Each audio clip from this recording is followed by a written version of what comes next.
সব ছেলেরাই তার খালাতো বোনের উপর খায়, আমিও গ্রাস খাইছি আমার খালাতো বোনের উপরে। খালাতো বোন আমাদের বাসায় বেড়াইতে আইছে, আমি বললাম খালাতো বোন আমি তো তোর অনেক ভালোবাসি, তুই না করিস না প্লিজ। তখন খালাতো বোন কইলো আরে ধর তোর মতো কত ছেলে আমার পিছনে ঘুরে, তোর কোনো টাইম নেই, যা ভাগ। আমি বললাম যে শোন বিশ্বাস কর খালাতো বোন, তুই ছাড়া আমার কেউ নাই, তোর ছাড়া আমি বাঁচতে পারবো না। তখন খালাতো বোন বললো সত্যি কি? আমি বললাম যে হ্যাঁ সত্যি খালাতো বোন। তখন খালাতো বোন বললো তাহলে তুই আমার মারে বল, মারে বল, যদি রাজি হয় তাহলে আমিও রাজি।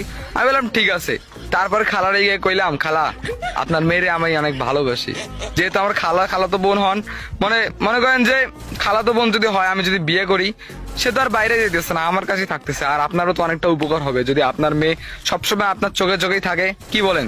তখন আন্টি বললো হ্যাঁ ঠিক আছে বাবা, তোর সাথেই বিয়ে দিব, যা।